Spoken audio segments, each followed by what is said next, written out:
Hi, welcome back to Jeshi's vlog. എന്താണ്, എല്ലാവർക്കും സുഖമല്ലേ? അപ്പോൾ ഞാനും ഇവിടെ സുഖമായിരിക്കുന്നു. അപ്പോൾ ഇന്ന് രാവിലത്തെ കുറച്ച് കാര്യങ്ങളൊക്കെ ഞാൻ കാണിച്ചു തരാം കേട്ടോ. അപ്പോൾ രാവിലെ ഇവിടെ നല്ല മഴ പെയ്യുന്നുണ്ട്. അപ്പോൾ അതൊന്ന് മഴയൊന്ന് ഒതുങ്ങിയൊന്ന് നിന്ന് കഴിഞ്ഞാൽ ഒന്ന് ടൗണിൽ പോകണം, കുറച്ച് സാധനങ്ങളൊക്കെ വാങ്ങിക്കാനുണ്ട്. അപ്പോൾ ആ ഒരു ചിന്തയോട് കൂടിയിട്ടാണ് എഴുന്നേറ്റ് വന്നത്.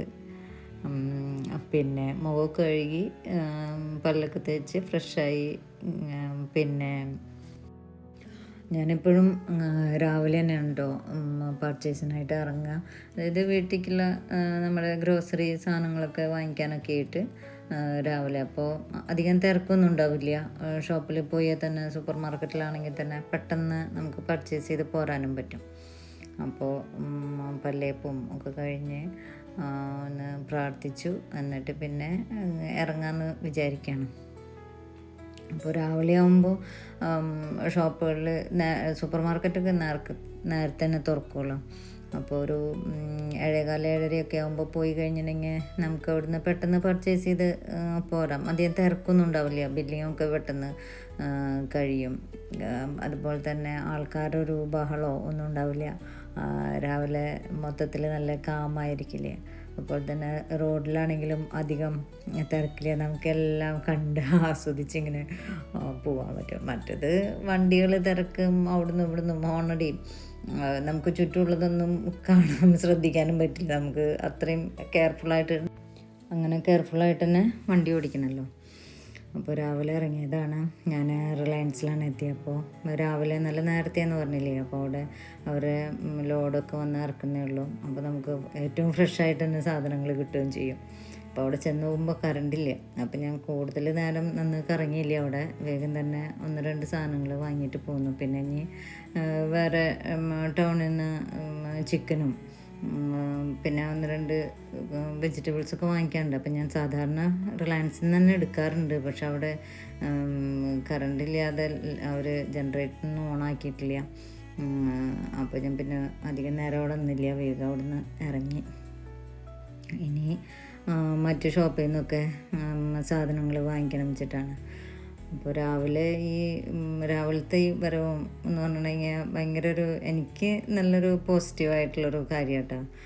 അപ്പോൾ ഞാൻ പണ്ട് മുതലേ ചെയ്യുന്നൊരു കാര്യമാണ്. രാവിലെ ഇപ്പോൾ കുട്ടികളെ ട്യൂഷന് വിട്ടിട്ട് പിന്നെ ഞാൻ വന്നിട്ട് സാധനങ്ങളൊക്കെ വാങ്ങിച്ചിട്ട് അങ്ങനെ വീട്ടിലേക്ക് പോവുക. അങ്ങനെ ഒരു ശീലമാണ്. കുട്ടികളെ രാവിലെ നല്ല നേരത്തെ ട്യൂഷനൊക്കെ വിടണമല്ലോ. അപ്പോൾ അങ്ങനെ ഇറങ്ങുമ്പോൾ അതങ്ങനെ ചെയ്തിട്ട് ശീലമായി. അപ്പോൾ എനിക്ക് അതാണ് ഏറ്റവും നല്ലത്. പിന്നെ ഞാൻ റിലയൻസിൽ നിന്ന് പോന്നിട്ട് ഡോഗിന് ഫുഡ് വാങ്ങിക്കാണ്ടായിരുന്നു. അവർക്ക് ഡ്രൂൾസ് വാങ്ങിക്കാൻ വേണ്ടിയിട്ട് അതിന് കയറി. അപ്പോൾ അവിടുന്ന് പോന്നിട്ട് ഇവിടെ എത്തിയപ്പോഴേക്കും അതെ ഞാൻ പിന്നെ ചിക്കനും സാധനങ്ങളൊക്കെ വാങ്ങിച്ചിട്ടുണ്ടായിരുന്നേ. എന്നിട്ടാണ് ലാസ്റ്റ് ഇവിടേക്ക് എത്തിയത്. അപ്പോൾ ഇവിടെ നിന്ന് സാധനങ്ങൾ വാങ്ങിച്ച് ഇറങ്ങുക. അവിടെ നിന്ന് ഇറങ്ങുമ്പോഴേക്കും തന്നെ നല്ല തിരക്കായി തുടങ്ങി ടൗണിൽ. കാരണം കുറച്ച് നേരം ഒരു 8:30 ആകുമ്പോഴേക്കും 8-9 ആകുമ്പോഴേക്കും പിന്നെ ടൗണിൽ നല്ല തിരക്കായി. പിന്നെ ഇനി നേരെ ഞാൻ വീട്ടിലേക്ക് പോവുകയാണ്. അപ്പോൾ രാവിലത്തെ പരിപാടികൾ കഴിഞ്ഞാൽ ടൗണിൽ പോക്കും സാധനങ്ങൾ വാങ്ങിക്കലൊക്കെ കഴിഞ്ഞിട്ടുണ്ടെങ്കിൽ പിന്നെ നമ്മൾ കാര്യങ്ങളൊക്കെ ചെയ്യാമല്ലോ. അപ്പോൾ കുറച്ച് സാധനങ്ങളെ വാങ്ങിച്ചിട്ടുള്ളൂ കേട്ടോ, അത്യാവശ്യമുള്ളത് മാത്രം. കാരണം കൂടുതൽ വാങ്ങിക്കേണ്ട ആവശ്യമില്ല. കാരണം കൂടുതൽ അങ്ങനെ വാങ്ങിച്ചു കൊണ്ടൊന്ന് സ്റ്റോർ ചെയ്തിട്ട് അപ്പോൾ ഇതാവുമ്പോൾ ഇടയ്ക്കിടയ്ക്ക് പോയിട്ട് വാങ്ങിക്കാമല്ലോ. ടൗൺ അടുത്ത് തന്നെയല്ലേ. അപ്പോൾ നമുക്കതൊരു ഒന്ന് ഫ്രഷ് ആവാനോ മൈൻഡൊന്ന് റിഫ്രഷിന് വേണ്ടിയിട്ട് നല്ല ഇതാണ്. ഞാൻ ഏറ്റവും ഇഷ്ടപ്പെടുന്നൊരു കാര്യമാണത്, എൻജോയ് ചെയ്ത് ചെയ്യുന്നൊരു കാര്യം.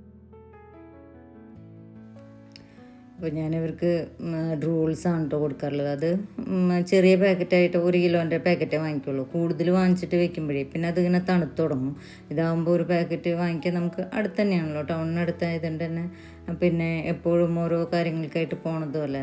അപ്പോൾ ഞാൻ അങ്ങനെ കുറേ സെറ്റ് വാങ്ങിക്കാറുള്ളൂ. അപ്പോൾ തന്നെ പിന്നെ കുറച്ച് സവാള വാങ്ങിച്ചു, പിന്നെ ചിക്കൻ വാങ്ങിച്ചു. ചിക്കൻ മെയിനായിട്ടും വാങ്ങിക്കുന്നത് ഡോഗ്സിന് കൊടുക്കാൻ വേണ്ടിയിട്ട് തന്നെയാണ്. കാരണം അവർക്ക് അതാവുമ്പോൾ കുഴപ്പമില്ല, ഫുഡ് കഴിക്കാൻ പ്രശ്നമൊന്നുമില്ല. അല്ലെങ്കിൽ മടിയാണ്, മീനൊന്നും വലിയ പിടുത്തമില്ല അവർക്ക്. 2 ദിവസം കൊടുത്തിട്ടുണ്ടെങ്കിൽ പിന്നെ അതിനോട് താല്പര്യമില്ല. പിന്നെ അതിന് ഭയങ്കര ഒരു സ്മെല്ല് കൊടുക്കുമല്ലോ മൊത്തത്തിൽ. അപ്പോൾ ചിക്കനാകുമ്പോൾ അത് ഒരു ചിക്കൻ വാങ്ങിച്ചിട്ടുണ്ടെങ്കിൽ ഒരു 1-1.5 ആഴ്ചയ്ക്ക് അവർക്ക് കൊടുക്കാനായി. പിന്നെ ഇടയ്ക്ക് വേണമെങ്കിൽ എനിക്ക് ഉണ്ടാക്കി കഴിക്കുകയും ചെയ്യാമല്ലോ എന്തെങ്കിലുമൊക്കെ. അപ്പോൾ അങ്ങനെ കൊണ്ടുവന്ന സാധനങ്ങളൊക്കെ ഇനി എടുത്ത് വയ്ക്കുക. കൂടുതലൊന്നുമില്ല, എന്നാലും കുറച്ചൊക്കെ ഉള്ള മല്ലിയിലയും സാധനങ്ങളൊക്കെ എടുത്ത് വയ്ക്കുക. അത് കഴിഞ്ഞാൽ പിന്നെ ഇനി ബ്രേക്ക്ഫാസ്റ്റ് ഉണ്ടാക്കുക.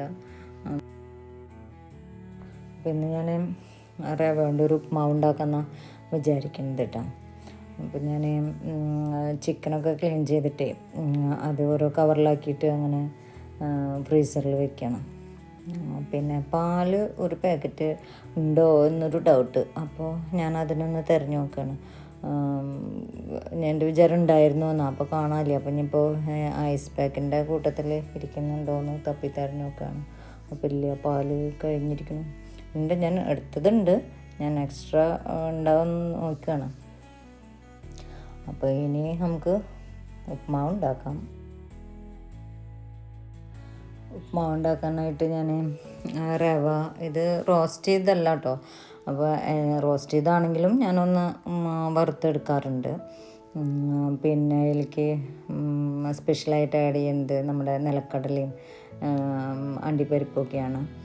പിന്നെ സാധാരണ പോലെ തന്നെ ക്യാരറ്റ്, പച്ചമുളക്, ഇഞ്ചി, ചുവന്നുള്ളി അല്ലെങ്കിൽ സവാള, പിന്നെ വേപ്പില, അതൊക്കെ തന്നെയാണ് ഇതിന് യൂസ് ചെയ്തിരിക്കുന്നത്. അപ്പോൾ ഞാൻ 1 കപ്പ് റവയാണ് കേട്ടോ എടുത്തിരിക്കുന്നത്.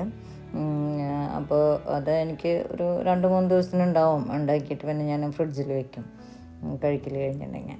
പിന്നെ സാധാരണത്തെ പോലെ തന്നെ നമ്മൾ കടുകും വറ്റൽ മുളകും ഒക്കെ പൊട്ടിക്കുക. ഞാൻ ഫസ്റ്റിൽ തന്നെ കുറച്ച് ഉഴുന്ന് പരിപ്പ് ഇടും. അത് നമുക്കൊരു പ്രത്യേക ടേസ്റ്റാണ് ഈ ഉപ്മാവിന്. പിന്നെ ഇഞ്ചിയും പച്ചമുളകും അരിഞ്ഞ് ഞാൻ എരിവൊക്കെ വളരെ കുറച്ച് ഞാനിതിൽ യൂസ് ചെയ്യുന്നുള്ളൂ കേട്ടോ. പിന്നെ ആദ്യം സവാള ഇടുക, പിന്നെ ക്യാരറ്റ് ഇടുക. അതൊക്കെ ഒന്ന് വല്ലാതെ കൂടുതലായിട്ട് ഭയങ്കരമായിട്ട് വാട്ടിയെടുക്കേണ്ട ആവശ്യമൊന്നുമില്ല. പിന്നെ ഞാനിതിൽ നെയ്യ് ആഡ് ചെയ്തിട്ടുണ്ട് കേട്ടോ, 1 സ്പൂണ് നെയ്യ്. നല്ല ഒരു ഫ്ലേവറും നല്ല ടേസ്റ്റും ഒക്കെയാണ്. അപ്പോൾ 1 കപ്പ് റവ എടുത്തപ്പോൾ ഞാൻ 2 കപ്പ് വെള്ളമാണ് ഒഴിച്ചിട്ടുള്ളത് കേട്ടോ. പിന്നെ അതിലേക്ക് അപ്പോൾ 1 ടീസ്പൂണ് ഉപ്പും ഇട്ടിട്ടുണ്ട്. അതാണ് ഞാൻ ഉണ്ടാക്കുന്ന ഉപ്മാവിൻ്റെ ഒരു കണക്ക്. പിന്നെ ഇതിൽ ആഡ് ചെയ്യുന്ന പച്ചക്കറികളും ഒക്കെ നമുക്ക് ഇഷ്ടത്തിനനുസരിച്ച് ചെയ്യാമെന്ന് മാത്രം. അപ്പോൾ ഇതിങ്ങനെ വെള്ളം തിളച്ച് വന്നു കഴിഞ്ഞിട്ടുണ്ടെങ്കിൽ പിന്നെ സിമ്മിൽ വെച്ചതിന് ശേഷം, ഫ്ലെയിം ഒന്ന് സിമ്മാക്കിയതിന് ശേഷമാണ് റവ കുറേശ്ശെയായിട്ട് ചേർത്ത് കൊടുക്കണം. അങ്ങനെ ചേർത്ത് നമ്മൾ ഇങ്ങനെ അപ്പോഴൊക്കെ സിമ്മിൽ തന്നെ ഇരിക്കുക.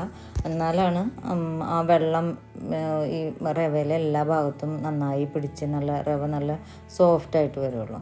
അങ്ങനെ വെള്ളമൊക്കെ ഒന്ന് വറ്റി കഴിഞ്ഞിട്ടുണ്ടെങ്കിൽ പിന്നെ ഇതൊരു 2 മിനിറ്റ് ഒന്ന് അടച്ചു വയ്ക്കും. ആ ഫ്ലെയിം സിമ്മിൽ തന്നെ വെച്ചിട്ട് തന്നെ ഒന്ന് അടച്ചു വയ്ക്കും കേട്ടോ. അപ്പോൾ അതിന് മുന്നേ ഞാൻ ഇതിൽ അണ്ടിപ്പരിപ്പും ഈ കടലയൊക്കെ ചേർത്തുണ്ട്. അപ്പോൾ അതിൽ മുന്തിരി വേണമെങ്കിൽ അത് ചേർക്കാം, ബദാം വേണമെങ്കിൽ അതൊക്കെ നമുക്ക് റോസ്റ്റ് ചെയ്ത് ഇതിലിടാം കേട്ടോ. ഇനി ഇങ്ങനെ ചെയ്തതിന് ശേഷമാണ് ഒരു 2 മിനിറ്റ് അടച്ചു വെച്ച് ഒന്ന് വേവിക്കും. സിമ്മിൽ തന്നെ, അപ്പോഴൊക്കെ സിമ്മിൽ തന്നെയാണ്. പിന്നെ ഫ്ലെയിം കൂട്ടുന്നില്ല. പിന്നെ നന്നായി അത് കഴിഞ്ഞ് 2 മിനിറ്റ് കഴിഞ്ഞ് അത് തുറക്കും. പിന്നെ അത് നന്നായി ചേർത്ത് ഉലർത്തി അന്ന് അടച്ച് വയ്ക്കുക. എന്നിട്ട് നമുക്ക് എപ്പോഴും വേണമെങ്കിൽ എടുത്ത് കഴിക്കാം. അപ്പോൾ അങ്ങനെ ഇന്നത്തെ ബ്രേക്ക്ഫാസ്റ്റ് ഉപ്മാവാണ്. അപ്പോൾ ഇനി ഇതൊക്കെ കഴിഞ്ഞിട്ട് വേണം ബാക്കിയുള്ള പണികൾ. ചായ കുടിയൊക്കെ കഴിഞ്ഞിട്ട് കുറച്ച് നേരം ഒന്ന് റെസ്റ്റ് എടുക്കും. അത് കഴിഞ്ഞിട്ട് പിന്നെ ക്ലീനിങ്ങും ബാക്കിയുള്ള കാര്യങ്ങളും ഒക്കെ ഉണ്ട് കേട്ടോ. നട്ട്സൊക്കെ ഫ്രൈ ചെയ്ത് ചേർത്താലേ ഈ ഉപ്മാവ് വളരെ ഹെൽത്തിയാണ് കേട്ടോ. അപ്പോൾ നിങ്ങളിങ്ങനെ ഉണ്ടാക്കിയിട്ട് ടേസ്റ്റ് ചെയ്ത് കമൻറ്റ് ചെയ്യണേ. ഈ ഉപ്മാവ് നല്ല ടേസ്റ്റ് കേട്ടോ. അങ്ങനെ ഉണ്ടാക്കാത്തവർ ഉണ്ടാക്കി നോക്കുമോ. ഈ നട്ട്സും നമ്മുടെ കപ്പലണ്ടിയും പിന്നെ അണ്ടിപ്പരിപ്പൊക്കെ ഇട്ടിട്ട് വരുമ്പോൾ ആ ഒരു ഫ്രൈ ചെയ്തിട്ടുള്ള ഒരു ഫ്ലേവർ ഉണ്ടല്ലോ, അത് ഇതിൻ്റെ ഒപ്പം കടിക്കുമ്പോൾ നല്ല രസമാണ്. അപ്പോൾ അതിൽ ഞാനിപ്പോൾ ക്യാരറ്റ് ഇട്ടിട്ടുള്ളൂ. ബീൻസ് അങ്ങനെയുള്ള വെജിറ്റബിൾസ് എല്ലാം ഇടാം, നമുക്ക് ഇഷ്ടമുള്ളതെല്ലാം. അപ്പോൾ ഒന്നുകൂടി ഹെൽത്തി ആയിരിക്കും. അപ്പോൾ ഇതൊരു സൂപ്പർ ഒരു ഉപ്മാവ്, സൂപ്പർ ഉപ്മാവല്ല, ഇത് പുലാവിൻ്റെ ഒരു മോഡലിലേക്ക് വന്നു എന്ന് തോന്നുന്നു അല്ലേ. എന്തായാലും നല്ല ടേസ്റ്റിയാണ്, എനിക്ക് ഭയങ്കര ഇഷ്ടമായി. അപ്പോൾ ഇങ്ങനെ ചെയ്യാത്തവരൊന്ന് ഇങ്ങനെ ഉണ്ടാക്കി കഴിച്ച് നോക്കും, ഭയങ്കര ടേസ്റ്റാണ്. പിന്നെ പ്രത്യേകം ശ്രദ്ധിക്കുക, നമ്മൾ ഈ അണ്ടിപ്പരിപ്പും ഇതൊക്കെ ഫ്രൈ ചെയ്തിട്ട് ലാസ്റ്റ് ഇട്ടാൽ മതി. അതായത് ഉപ്മാവ് കണ്ടില്ലേ, ആ വെള്ളമൊക്കെ വറ്റി വരുന്ന ആ സമയത്ത് ഇട്ട് ചേർത്താൽ മതി. അല്ലാതെ ഉള്ളിയുടെ ഒപ്പം വെള്ളത്തിൽ തന്നെ ഇട്ടുകൊണ്ട് ഇരിക്കരുത്. നമ്മൾ എളുപ്പത്തിന് ഇനി അത് കോരിയെടുക്കേണ്ട അതിൽ തന്നെ. അപ്പോൾ അതിങ്ങനെ കുതിർന്ന് സോഫ്റ്റാവും. പിന്നെ സോഫ്റ്റായി വരുമ്പോൾ ഇതിൻ്റെ ആ ഒരു ക്രിസ്പിനെസ് പോവല്ലേ, അപ്പോൾ അതിൻ്റെ ആ ഒരു ഫ്ലേവറും കറക്റ്റായിട്ട് നമുക്ക് കിട്ടില്ല. ആ വെള്ളത്തിൽ അതിൻ്റെ അതൊക്കെ അലിഞ്ഞ് ചേർന്നുണ്ടാവും. ഇതാകുമ്പോൾ കടിക്കുമ്പോൾ തന്നെ അത് ആ മുരിഞ്ഞിട്ടുള്ള ഫ്ലേവർ വരുമ്പോൾ നല്ല രസമാണ്. അപ്പോൾ ഇങ്ങനെ ഒന്ന് ട്രൈ ചെയ്ത് നോക്കാം കേട്ടോ. അപ്പോൾ ഇന്നത്തെ രാവിലത്തെ കാര്യങ്ങളൊക്കെ ഇത്രയേ ഉള്ളൂ. Okay, by.